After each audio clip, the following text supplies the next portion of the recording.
we go. Get this all centered. How are you, sir?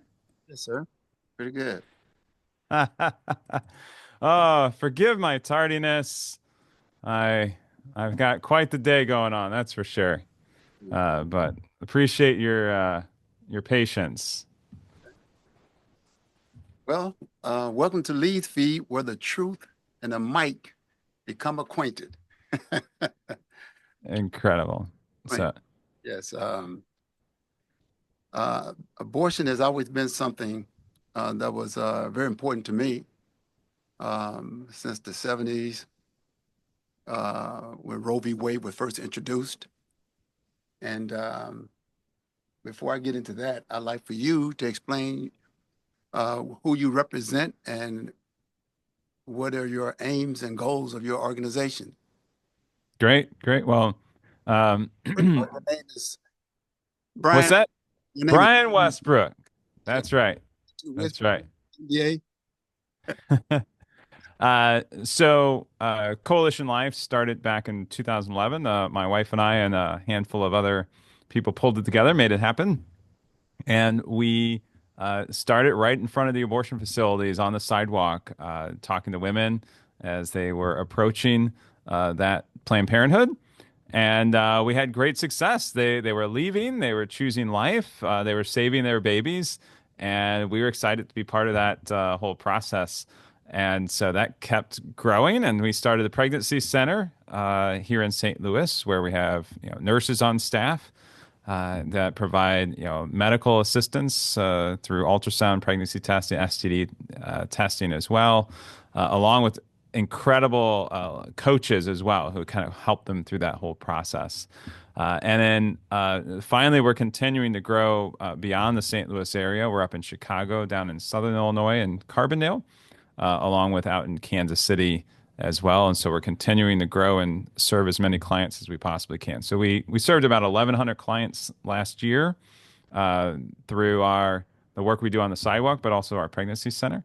And then about so since we started, we've got 4,400 turnarounds. A turnaround is out in front of the abortion facility, been able to ask them to leave and provide incredible resources for them beyond that time out there. So what's driving you to do this? Yeah. So what's driving us? It was the kind of the start of it was when my wife and I discovered that my son was ill when he was 4 weeks old. I got a phone call from her at my office, and she said he stopped breathing. So I rushed to the hospital, and they had every tube and wire you can imagine was there, and they airlifted him to the children's hospital here in town, and I saw this little tiny baby. And I was helpless. Like he was helpless, but so was I. Like I couldn't do anything to help him. We were 100% reliant on these medical professionals as well to help him. And through 7 days of just back and forth, and a young father really hoping to do what we can, and really all we could do was pray. And so on that last day there in ICU, I threw up my arms and I said, God, take care of my little boy, and I'll rededicate my life to you. Who knew God normally gets the better half of the bargain, right?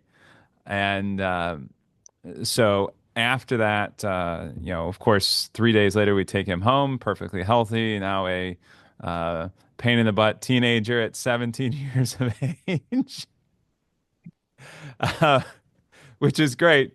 And we're looking at college, and what does college look like? But at that point, he was this tiny little baby, and so that experience inspired my mother-in-law to tell us about her abortion experience she had back in the 1970s, and how that had a huge impact on her, and how What way? she she severely regretted going through this abortion back in. She was actually from Mexico, and she severely regretted it. And she tells me later that her even bigger regret was taking a friend to get an abortion, and that was with one, she felt pressured and somewhat coerced, and like she really didn't want to do it, but she did it anyways. With the one that she took, her friend, like she was the one kind of pushing her, and so she went through a recovery program and really was able to kind of deal with a lot of these emotions. She was, at the time, she had thought about suicide and she had depression, these kind of things. Like she was just emotionally, she was having a very difficult time. And through this recovery process, she was able to kind of deal with a lot of those underlying issues. And so she came to us and said, "Hey, I just want to share. I've kept it secret for, decades now, and I would just want to share with a few people why I have this strong opinion about abortion and how I regret my decision a long time ago." Well, of course, that inspired us. We just got out of the hospital with our tiny little baby, and we hear that we're being invited to get involved in the pro-life movement. And so, of course, the first thing she does is invite us out to the abortion facility. And I said, "No, I'm not doing that. You, you want me to donate some diapers? Maybe I'll do that, but I'm not sure if I want to go to an abortion facility." And she says, "You should go." So eventually, my wife convinced me maybe we should go, and we do. And the biggest thing for that was when the women would leave in tears. What did you tell them?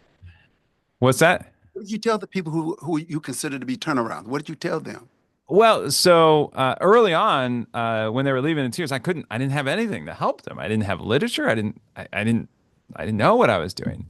But those who we've been able to turn around, we provide free pregnancy testing, free ultrasound, free assistance with rent, car payments, phone bills, you name it. We're able to assist them in that, job placement, these kind of things. But the first thing we ask them when they, either drive in or walk towards the abortion facility is, "Are you here for pregnancy-related services?"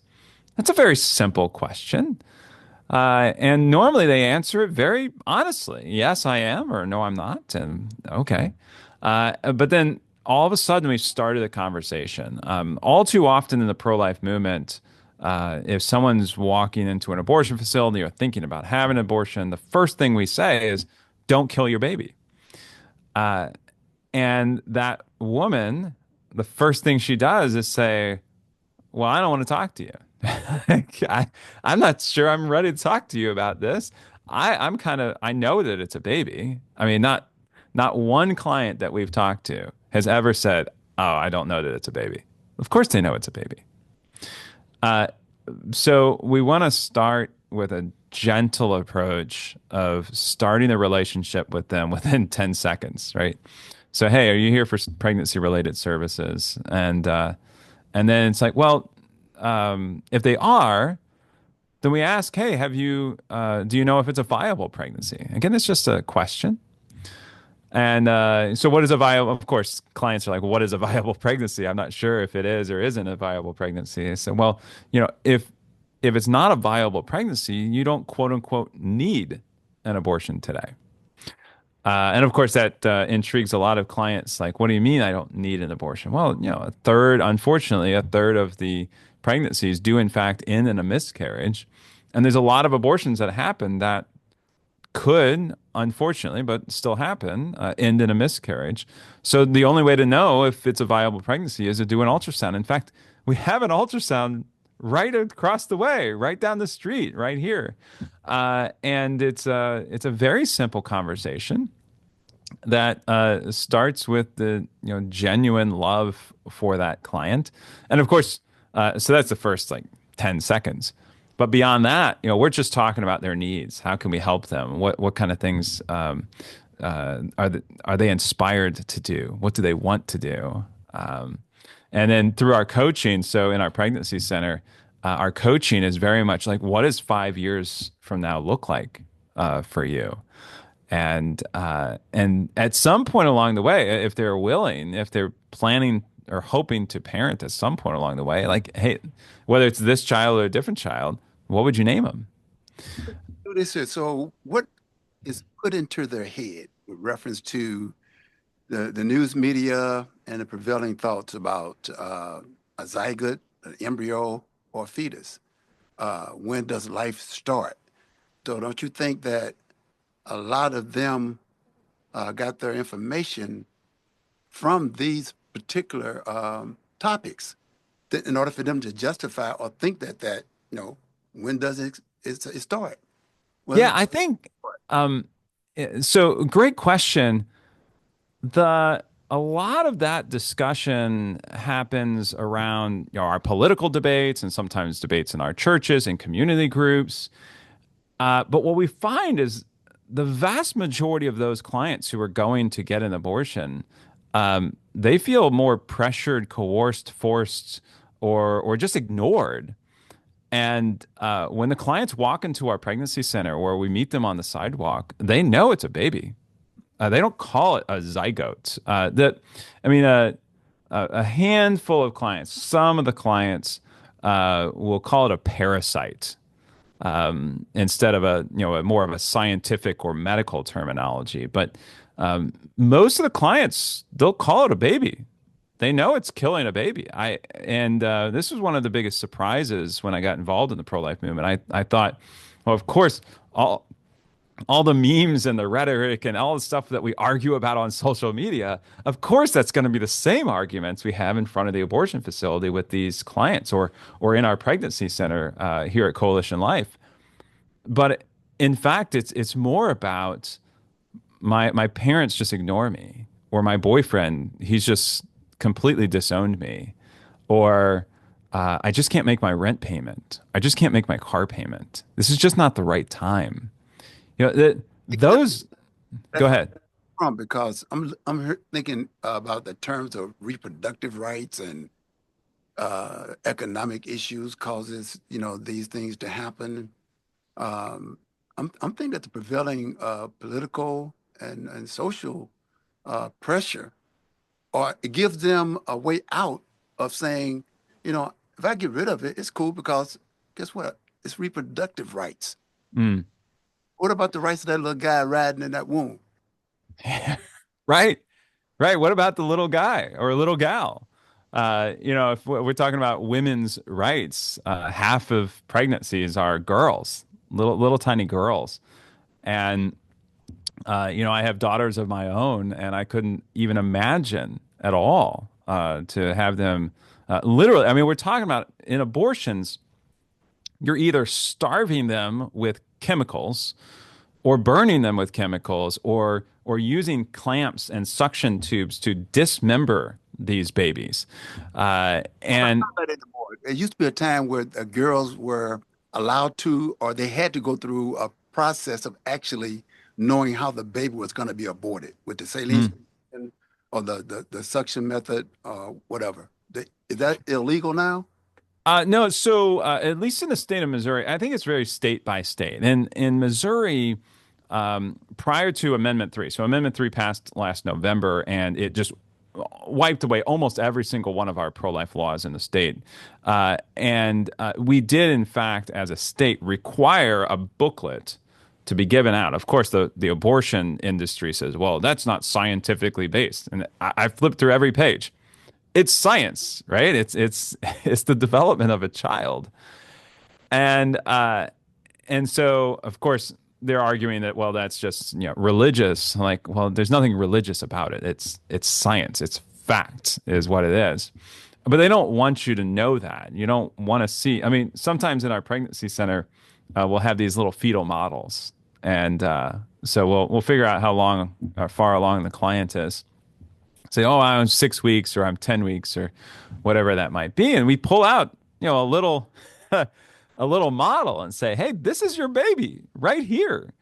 And yeah, well, so, but that unfortunately, that's very much state by state. And so a lot of the clients that we interact with, they don't know a lot of that biology or those science. And so we spend a lot of time, we have nurses on staff as well, and we talk about that the intrinsic value of that human being, but also just here's what it looks like. And I think that's a really, really important step in the journey for them.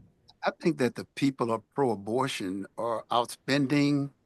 They've got more cohorts than the opposite side because when I look at MSNBC and different news outlets, it's all about reproductive rights and it's about Planned Parenthood. Margaret Sanger, who started this thing, eugenics. Uh, Yeah. they've inundated the airways with the fact that it's not a baby, it's a zygote or it's an embryo or it's a fetus, and you have and they say reproductive rights is like healthcare. Right. Well, so my wife and I we recently went to Boston, Massachusetts, and we went on this big pro-life tour, as we called it. Our seven kids in a big van. We went from state to state to state, all the way up the Eastern Seaboard, but ended up in Boston, Massachusetts. And one thing that struck us more than anything about Boston is that, we had these little dots on our map and we went to all the abortion facilities everywhere we went. And there were 9 dots in Boston, Massachusetts. And we went from dot to dot on the map. And they were all hospitals. Uh, and and in a lot of the other places that we went, they were these ugly buildings that had rust and dirt, and they were just these nasty looking buildings. Literally, paper signs on the door: no drinks, no visitors, no nothing. And but in Boston, they were all in the hospitals. And what we find is that the medical establishment has discovered or decided that in Massachusetts, abortion is healthcare. And the reason that they're saying this over and over and over again is don't once you get it into the hospital systems, it becomes natural and normal and regular. But everybody else in the country, I don't want to go to that abortion facility down there because it's disgusting. It's nasty. It's dirty. I mean, there's a place called Bread and Roses. It's in Florida. There was literally trash in front of the door and all over the door. And and right next door, of course, there's a pregnancy center, which is beautiful and clean and amazing. Uh, but if you're not on the ground and see these things, it's very difficult for you to kind of like get beyond the rhetoric. But you're right. Um, they want this to be healthcare. That's the golden, that's the holy grail, if you will, for the abortion industry, is that if it's accepted, like in Boston, accepted into the healthcare industry. Why, according to my research, if you talk about incest, rape, and the health of the mom, we're looking at less than 5% of abortions for those reasons. The vast majority, over 90%, Mhm. elective. I want to continue my career.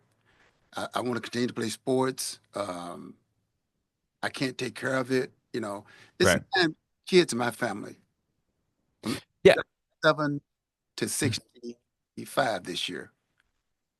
And I think about the fact that if my mom and dad could take care of that, I'm 73 years old. You talk about economics. Yeah. You Yeah. I mean, you're exactly right. We are in the wealthiest country in the world here in the United States, and we have so much freedom, so much opportunity, and even right now, like in this interesting economy that we are in, say what you will about it, uh, but if someone wants to get a job and wants to be gainfully employed, they can be gainfully employed. Like this is the best time for employment I have seen, at least my lifetime, where almost everywhere I can look, you can get a job. That's not so in my parents' generation or those before. You worked really hard just to get the job. And so, as far as economics is concerned, there are so many incredible programs, safety nets. I was just talking this morning about, at least in Missouri, there's something called Medicaid for pregnant women. And so, it's not even economically based. The moment that you are pregnant in the state of Missouri, you get prenatal care. And it's this incredible program. I'm generally not a huge fan of, you know, giving a lot of handouts or using a lot of government funding to do things, but this is fantastic. Like this is one of those great programs that I would highly encourage other states to adopt as well. But yeah, uh, only a small fraction, and we don't know, but a very small fraction is for those rare cases that are talked about all the time. Most of the clients we talk to, hey, it's just the wrong time. You know, Hey, I'm when you, right. I don't get the support. right, when you talk about government handouts and things of that nature, that it, you have to do a lot of research in that subject because this country has a lot of ways that, if you want to say quote unquote handouts or government, Hmm. um, there's a lot of that going on. Elon Musk got started the government, help and Yeah, a lot of people in a lot of ways to keep the economy going and help people get going. And I'll come back to what you said about if you work hard and you do this and that, it's not always guaranteed to African Americans and other minorities. mm, Really want to be truthful about that. But I still think we live in the greatest country. Uh, absolutely. we have opportunity without that other thing attached to it. Sure, sure. Make it. And my mother and father made it with 9 children. Um, and like I said, it's 9 of us from age 77, and we're all getting around. We're old and ugly now, but we got aches and pains, but we're getting along. So it irks me when I hear people talk about, reproductive rights and Yeah. they commingling that, conflating that with the actual detrimental things that can happen in a pregnancy. But just carrying a normal pregnancy is not healthcare, is it? I mean, in a sense, but not the way they're making it sound like, yeah, that woman is in desperate need of healthcare and that baby's a burden. Well, I mean, it's a somewhat of a misnomer. I mean, reproductive rights. I mean, what you're fighting for is the lack of reproduction. Right? You're fighting for exactly the opposite, which is not reproducing yourself, whether it be birth control or say what you will about it, right? I mean, we're talking about the morals of that or no lack, but birth control, transgender related things, of course, abortion. Well, what do those three things do? They don't allow you to reproduce. The hormones and the sterilizations they do. They also do vasectomies. This is all not reproduction. It's exactly the opposite. And again, Coalition Life doesn't take a position on some of those things, but I mean, it's kind of it's somewhat a misnomer to call it reproduction, but you could call it other things. And in fact, Margaret Sanger called it the birth control league. That's what she called it early on. And of course, you mentioned earlier, and I'm right on board with it. Margaret Sanger was a eugenics. The entirety of her basis of this birth control league, which later became Planned Parenthood, in her words, quote unquote, to eliminate the Negro population, unquote. Uh, I, that's that's despicable. It's despicable, and we would never have it here in this United States right now. But for her to say that 100 years ago or so, somehow, some way, it was fine. But Well, I don't think it's very fine. yeah, I don't think it's gone because according to a few studies I've seen, um, over 20 million babies that are black have been aborted since Roe v. Wade. 20, Hmm. that's a country. Yeah. Well, in New York City alone, in New York City, for the black babies who are born, there are more aborted babies that are black in New York City than are born. Uh, that's just unbelievable. That's unbelievable. The thing, And uh, through subliminal suggestion and the dehumanizing of a baby, I go back to how they justify slavery. Well, that Mhm. black person is not a human being. That baby is not a human being. But zygote, embryo, and fetus, when you look up those terms, inherent in each one of those definitions is the word human being. Yeah, right. Exactly. Exactly. I mean, it's Justified it just like we justify slavery. And that's what I'm trying to get the black community to understand.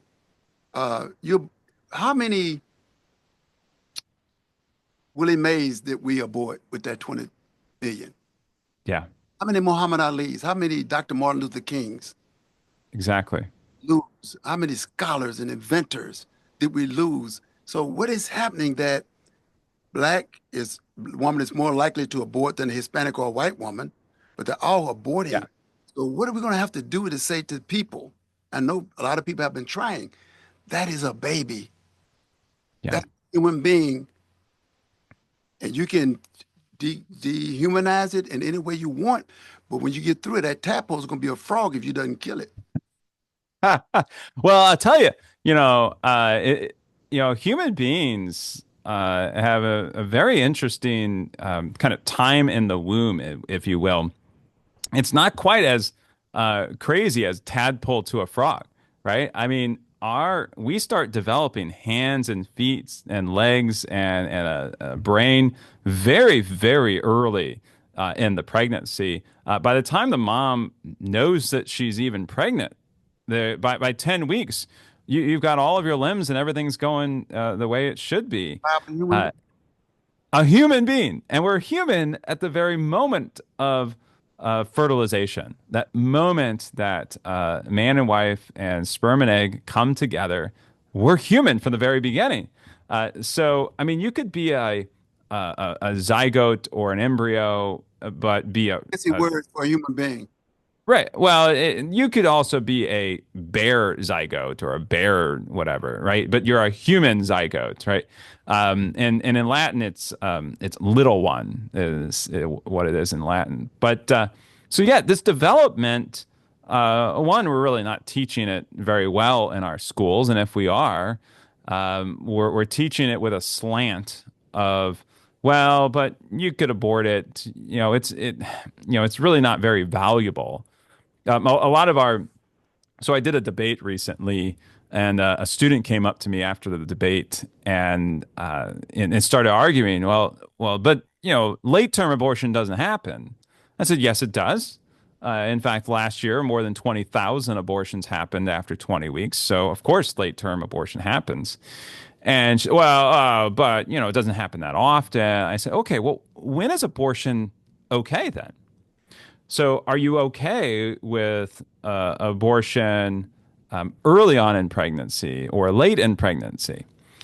And she had a hard time. Again, this is just a college student, which, of course, my favorite people to talk to are college students. They're the best.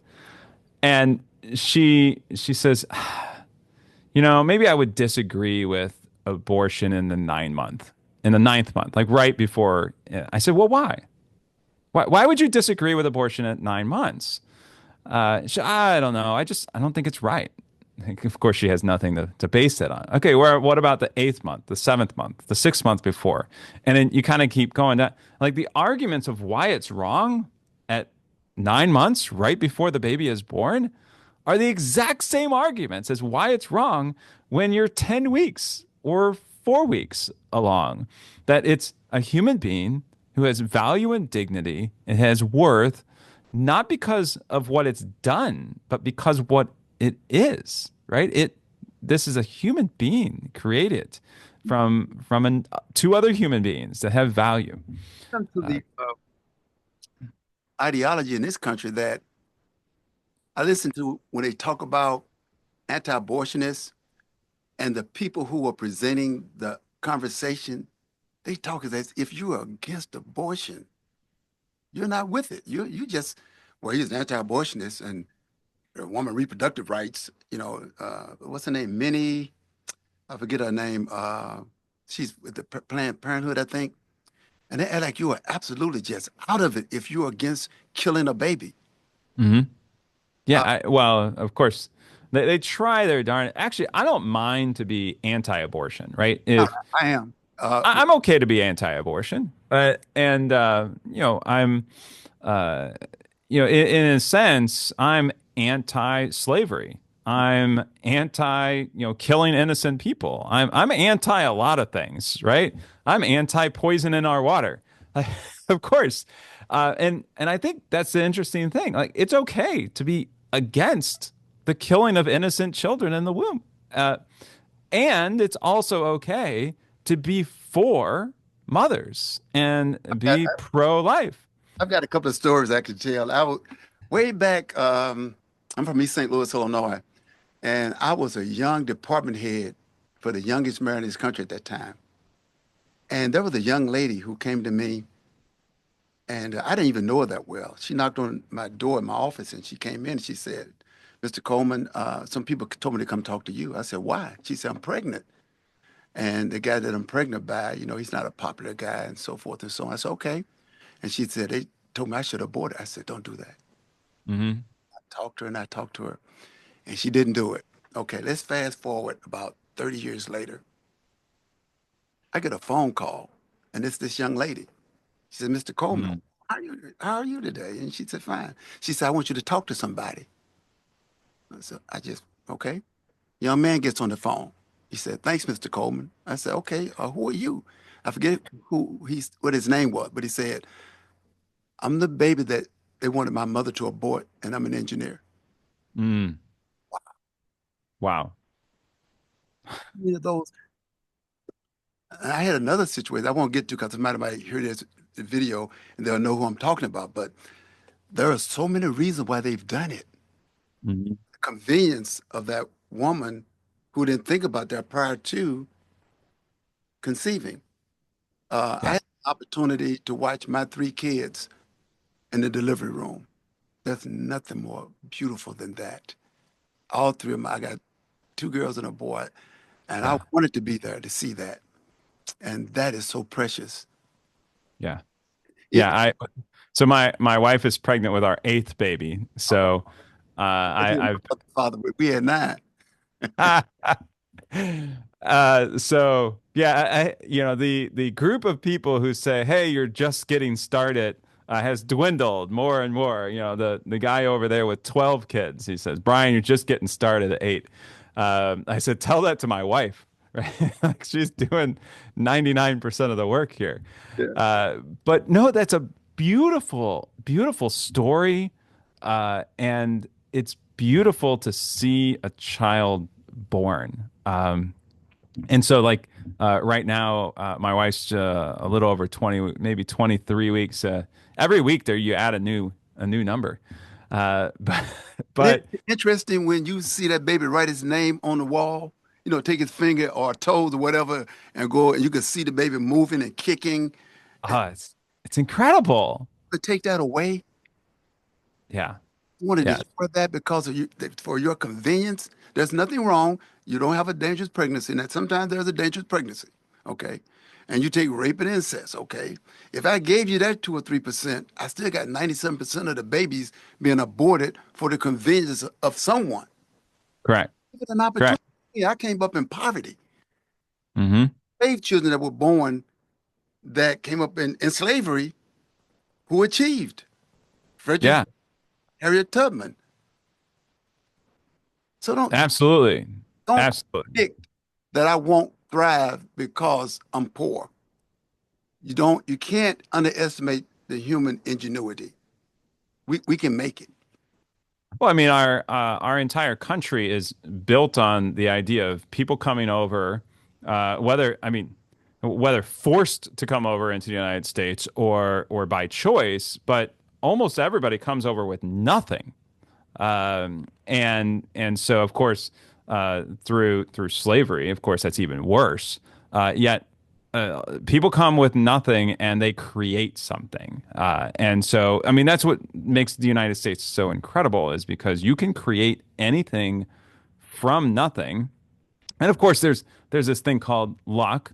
If you look at oh gosh, Bill Gates, for instance, of course, he's this multi-billionaire and created Microsoft and all these different things. And he also got really lucky. He was in one of the wealthiest places in the country. His school had one of the very first um, computers that were hooked up to a school with a computer. So he got darn lucky that he had one of the very first computers in the world at his school. And so of course he had a high, he had a head start over, millions of other people. So he got a little lucky, but he also worked hard. Not that I really like a lot of his political leanings or some of the things that he's doing with the Bill and Melinda Gates Foundation. However, what are we going to do? I heard a quote recently, and it went like this. It said, "You get luckier the harder you work." Uh, and I think that's kind of sums up our country, I suppose. Assuming that you get some bad luck or good luck, those who are somewhat disadvantaged also have opportunities, but they're maybe in a different place. And so when it comes to abortion, these children, they may grow up in places that don't give them the aspirations to be an engineer or an attorney or an accountant or whatever it might be. But they have those opportunities, and I'm excited to be able to do that. And frankly, it doesn't even really matter. You could be really anything and do anything, but that doesn't change your worth or your dignity. And I think that's what we need to be talking about is that, so, That's a um, too, and that a lot of people don't know about. When I was in college, and this girl, young lady, she was she was pro-abortion, and she said until she got a little training in terms of how they dispose of the fetuses hmm, on them in the furnace. yeah, That changed her mind. And there's some studies that say, well, the vaccines they use strains of genetic material to, study vaccines, cosmetics. Am I right? yeah, yeah, absolutely. Well, a lot of these, and I think this is one of the reasons we experienced this in Boston, was that the universities are connected with these hospitals. And instead of getting them from some other abortion facility, they do it right there. So they do the abortions, and then they harvest the organs, and they do research on those organs. We saw this with David Daleiden many years back. David Daleiden went into these places and says he's going to buy all of their organs from them, and they were ecstatic because not only is it $500 to $1,000 for the abortion, but all of a sudden on the back end they can make another $1,000 on the so-called donated harvested organs because it's illegal to sell them, and so there was an administrative fee of $1,000 or $2,000, and the bigger the baby, the more they would pay for. That's just disgusting that our country would accept that kind of thing. It went all the way up to Congress, and you can look the videos up today and see that these people are just kind of joking about buying a Lamborghini with the money that they're going to make on harvested organs from aborted children. Uh, Why that's people disgusting. debate the the process of late-term abortion when we've got evidence that it happened. Do you remember this doctor named Gosnell? I think it was in New Jersey. Hermit Gosnell, I think it was in Philadelphia. Yeah, Philadelphia. And Hmm. one baby, he said, this guy is so big, he can probably go walk out and go home. But he killed that baby, Yeah. sticking footsteps in the head, choking it, and all types of it's murder. Hmm. So why can't we? It's not even fashionable to say that abortions are murders. You know, Yeah, I think yeah. So Kermit Gosnell was. It's interesting. The reason that they went into his abortion facility was because he was selling prescriptions. So like people who are addicted to prescription drugs would come to him, and he would write them out prescriptions, even though he knows that they were addicted to them. And I find it very interesting that in a country like ours, we have to go after them because of these other illegal activities instead of just saying, well, stop killing children.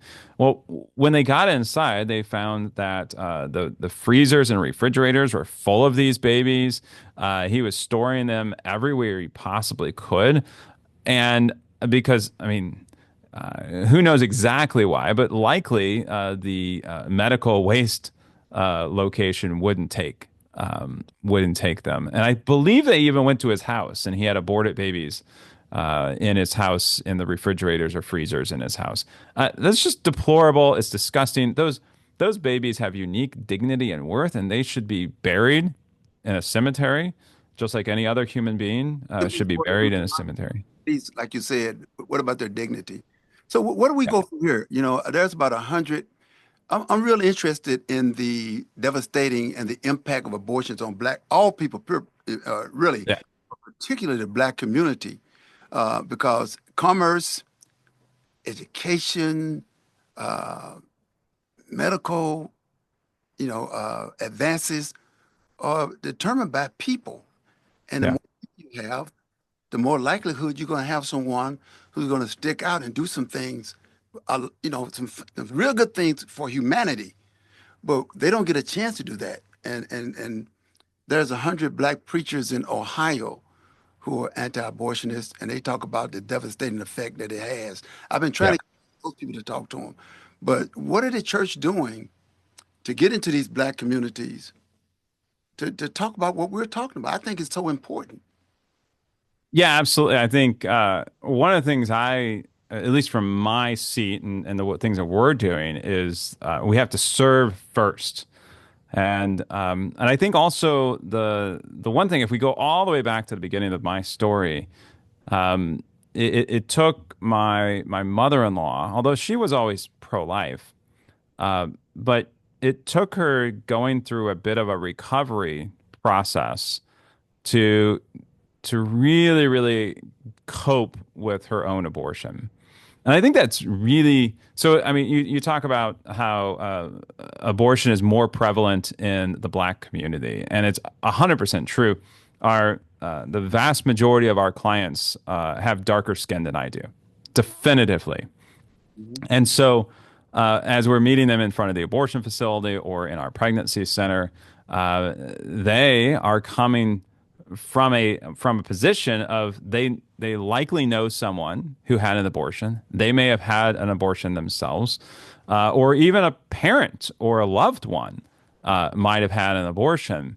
And so the real question, and I think it's a real question that the church and community leaders need to answer here, is how do we go through the recovery process of a previous abortion? Whether you were a man who was involved with that, or of course the woman who was involved with that abortion. And so what happens, I think, is the coping mechanisms is, well, if I say that it's wrong for myself, then I have to tell others that it's wrong for them as well.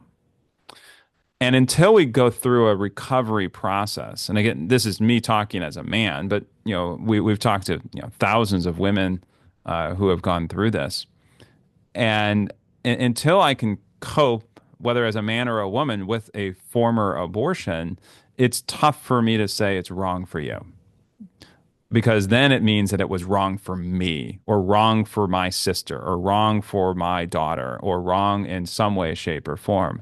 And I think that's one of the things we're dealing with, where when Margaret Sanger was starting her so-called birth control league, her goal was to eliminate the Black population. That was it. And so we see a history of a lot of abortion in the Black community because that was their goal. Their marketing is pushed there. All their abortion facilities are in those neighborhoods. The marketing, not just for Oh, Black babies, but for I don't see. It's just like you don't let your opponent identify you. You identify yourself. Okay. yeah. So I don't think that the anti-abortion movement has been as um, aggressive as the pro-abortion people. Maybe it's a matter of funds to get on these airwaves or Mhm. whatever, but I don't see that aggressiveness. Uh, Yeah. Yeah, great question. And I think we saw about this a lot of this in Missouri, on the other side of the river here, over the course of the last year. And so at least I can talk about Missouri. Of course, we do work in Illinois as well, and across the Midwest. But what we saw in Missouri was people of goodwill and good faith who are already donating to the churches, donating to their local food pantry, donating to the 80 plus pregnancy centers, the maternity homes. They're putting their money where their mouth is. You know, whether it's the diaper bank, you know, whatever it might be. But there's a ton of money being donated by conservative people for conservative causes, and then when it comes down to it, well, you also want to donate to political causes. Well, I think that's where I think we have a lot of momentum. Yet I think it's a lot of momentum for serving that client, serving the person in the need, serving the homeless person. And what are we supposed to do? Well, provide housing for that homeless person, or shelter of some kind, or food for the hungry. Well, who's doing that? Well, mostly the people who are pro-life are also doing a lot of that work. And so where's a lot of that money going? It's going there. Well, for the other side, politics politics is their God for a lot of people, and who believe in abortion in all 9 months of pregnancy. You know, politics is their power, and their politics is the way to get it done. And so when you see people dumping $30 million into a campaign, and the pro-life movement can't come up with $2 million, well, why is that? And I think it has a lot to do with the fact that a lot of it's already spoken for, from our churches to our community organizations, these kind of things. I still say that I don't think there's enough podcasters. I don't think there's enough social media people who would have the guts to be anti-abortion. I mean, because it's like slavery was. Everybody was in. It's okay. Yeah. Get in with this thing, man. To Mm. be against it is somewhat like being, not you're not really in there.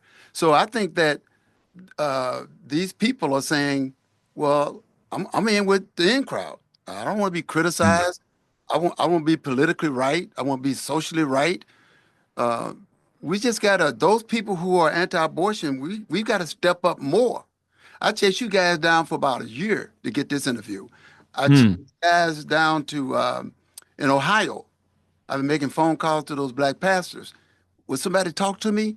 I've been here in a local area. I got one pastor to come talk to me because it's not in vogue to say, I'm against abortion. Yeah. Stitching with Yeah. me, they're all been sold this bill of goods that, oh, it's just a fetus, an embryo, a zygote. It's nothing. It's just as easy as cranking up your car going down to the store. That's how easy. Mm. I got another story. I'm gonna tell you this. We're gonna have to get out of here. When I was in college, I had a roommate, and we were both girl starved, and we were looking for a date. And we saw this young lady down the hall from in our dorm, and so he took off this way, I took off that way. Came back with the girl.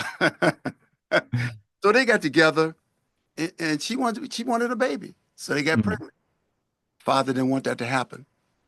He begged her, "Don't kill the baby, give it to me." Mm. So she did, and I had to talk that man out of suicide, Wow. talk him out of killing himself. The baby now, my baby is born in the interim, and this young lady comes over to my place just to look at my little son. So I think we got to be more aggressive in saying, "Hey, why don't we show some videos of what they do to these babies to abort them? What about how they dispose of the aborted fetuses?" I don't Yeah. know. We don't do that. So Yeah. they need to know that some are incinerated. They're Mhm. dissected. They're used for colon. What are some of the purposes you've heard that they've been used for? In some foods, that's an Yeah. application. Yeah. So I mean, everything from the vaccines, drugs, in our food and flavorings, and different testing of food, pharmaceutical, of course, pharmaceutical, but also cosmetics. But one of the when you talk about incineration, in Indiana, uh, Indiana was found that they were incinerating baby body parts, trucked over from St. Louis. They were being sent to Indiana, and they were caught. not disposing them, quote unquote, ethically because they were burning them for power in Indiana. So I just find it despicable in our country that we will do these things. We call it healthcare. And in fact, it is just simply the dismemberment and disposal of human beings in a very unethical way. And so what I'll share with you this in somewhat of a similar way of your story. The client came in. It's now been 3 weeks. This client came in the door, and we have quite a great conversation with her, but she did not want the abortion. But everybody in her life wanted her to have this abortion. The boyfriend, her mother, everybody around her, everybody they told said you should get this abortion. And she said, "Well, I think if I will abort the baby, I will probably kill myself." And of course, our team was asking the questions like, "Well, what do you mean?" And she had early on in her life attempted suicide early on in her life and was not successful. But luckily, they were able to get her to the hospital quickly and was able to save her life. And so she said, "If I can't meet my child here on earth, I will meet my child in heaven." And so, of course, she walks out the door a couple hours later, choosing life for her child and hoping to parent, and we're going to help her all the way along the way. Yet, I mean, that's where these women are. I don't. We don't meet women who are like, have their banners and their signs and their rhetoric and all their political motivations. Those are not the clients we meet. We meet women who are being forced, coerced, talked into, or just ignored. And they're like, I don't think I have any choice in the matter. To get in And politicians' butts. I talked to an elected official, state official, about 2 months ago about that. He said, I'm not going to tell a woman how to, I don't manage her, wound her reproductive system.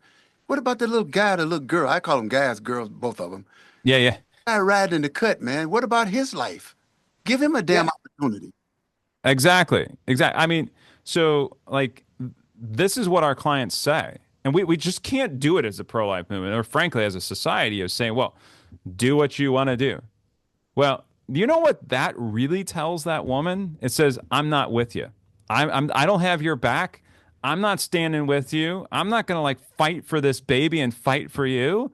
I'm not like, so when a woman, and this is what I tell a lot of people, and I think anyone who's listening to your program and anyone who comes to you and says, I'm pregnant, anyone, and it happens, right? And you don't know when it's going to happen. They say, I'm pregnant. The first thing you say is congratulations every single time, right? And my wife, she's now been announced this 8 times, right? And she, right? Great, great, great. The you must say that's the thing you say. Congratulations. How can I help? Congratulations. How can I help? And Baby, I think that this is how that's really where we need to be. God made us, and we don't carry babies as men. Why would you? Well, I wasn't made that way, but I'm going to be here to support you. When my wife was pregnant the 3 times, I supported. I was Yeah. there, morning sickness, and the whole nine. When I saw that little head dip out, and I saw the hair, well, I was just, he's 51 years old now. He's about 6'1", a good guy. He's a graphic artist, great guy, so, but look here, we're going to have to go, but I want to talk to you again about some strategies that we can put together and talk about and put out into the community because I don't think your side and my side, which I'm agreeing with you. So when I went to those different sites where you guys were standing up front, they were Sure. like, that guy, anti-abortion? Yes. Yeah. I mean, But see, here's when the thing. like, It's a human thing. It yes, doesn't matter what the color of your skin is or how tall or short you are or how old or young you are. It's a human but what it dignity is, thing. he's looking at the Democratic Party, and most blacks are Democrats for a good Mm. reason, I think, because I'm more independent, but I am a Democrat, registered Democrat. That doesn't mean I can't get away from their philosophy, especially on a topic like this. I don't give a damn. This Yeah. is wrong, and we especially need to correct it in our communities. Like you said in New York, that's something I never knew. You said more babies are aborted than born in New York. More in New York City, more babies are aborted than they are born alive. But let's Black go. babies, that is. And your name again is Brian. Brian Westbrook. I'm with Coalition Life. We're based here in the St. Louis area, and I'm glad to be on the program. My name is Lee Coleman, and this is Lee's Feed, where the truth and the mic come together. And look, we want to do this again, but I want to talk about some of the strategies you might have that we might be hitting these politicians with. And what about raising funds to get this message out that they need to be educated, I think. I don't think we're educated Absolutely. on exactly what abortion is and the whole process from beginning to end, the disposal of that poor baby. But anyway, we're going to go, and I really appreciate you taking up the time to talk to me because you're one of few that has taken on this challenge. I've challenged, I said, get me a female. I want to debate this with a female. Yeah. And get one Yeah. Yeah. Well, are you talking about a female pro-lifer or a female pro-abortion? uh, that's on the opposite side of where I am. Explain Okay. why you think it's right. Yeah. Yeah. Well, it's hard for the pro-abortion side to come out and debate, and every time there's an opportunity, I'm on it. So I wanted to be able to be on that debate, and so we're glad to be able to be here, and if need be, we'll help you connect with other people that we know, because we want to be talking about this important topic. If we're not talking about it, Dedicate it a lot can of go to time. by the wayside. Dedicate a lot of time to that. So, but anyway, thank you so much. We appreciate you. All right. Thank you. It's a pleasure.